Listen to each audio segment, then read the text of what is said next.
پیدائش اس کا 19واں باب جو 38 آیات پر مشتمل ہے۔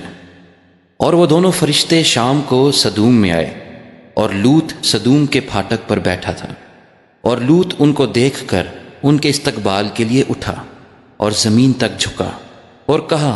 اے میرے خداوندو، اپنے خادم کے گھر تشریف لے چلیے اور رات بھر آرام کیجیے اور اپنے پاؤں دھوئیے اور صبح اٹھ کر اپنی راہ لیجیے۔ اور انہوں نے کہا، نہیں، ہم چوک ہی میں رات کاٹ لیں گے۔ لیکن جب وہ بہت بجد ہوا تو وہ اس کے ساتھ چل کر اس کے گھر میں آئے، اور اس نے ان کے لیے ضیافت تیار کی اور بے خمیری روٹی پکائی، اور انہوں نے کھایا۔ اور اس سے پیشتر کہ وہ آرام کرنے کے لیے لیٹیں، سدوم شہر کے مردوں نے، جو جوان سے لے کر بڈھے تک، سب لوگوں نے ہر طرف سے اس گھر کو گھیر لیا۔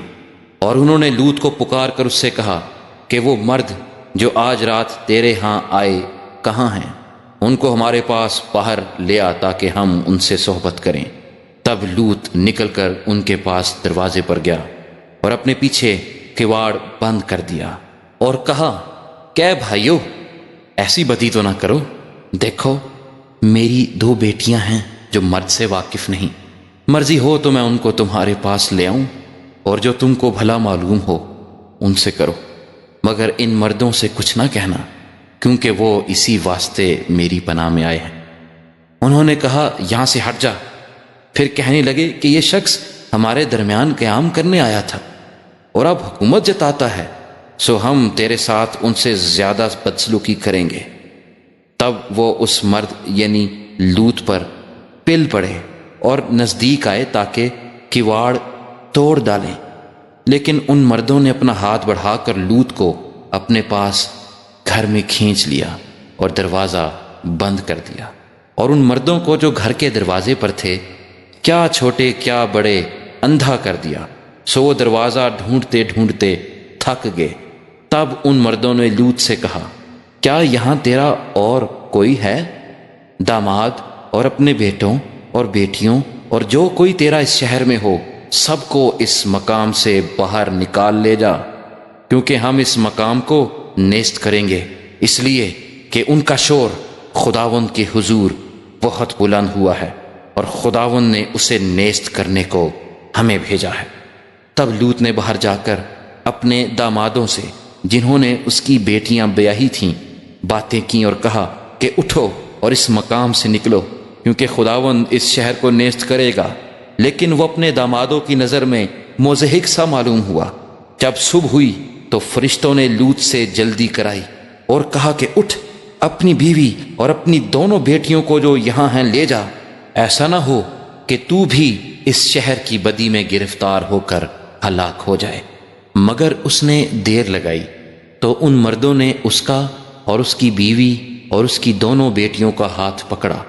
کیونکہ خداوند کی مہربانی اس پر ہوئی، اور اسے نکال کر شہر سے باہر کر دیا۔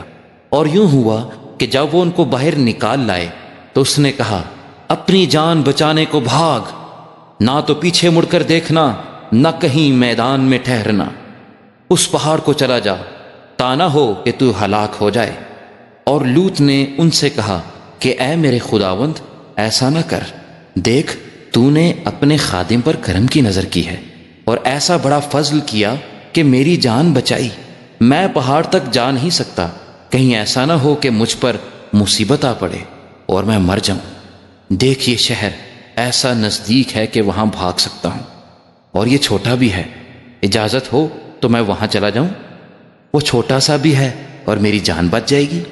اس نے اس سے کہا کہ دیکھ، میں اس بات میں بھی تیرا لحاظ کرتا ہوں کہ اس شہر کو جس کا تو نے ذکر کیا غارت نہیں کروں گا، جلدی کر اور وہاں چلا جا،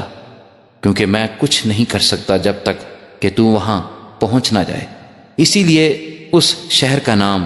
زغر کہلایا، اور زمین پر دھوپ نکل چکی تھی۔ جب لوط زغر میں داخل ہوا، تب خداوند نے اپنی طرف سے سدوم اور امورا پر گندھک اور آگ آسمان سے برسائی،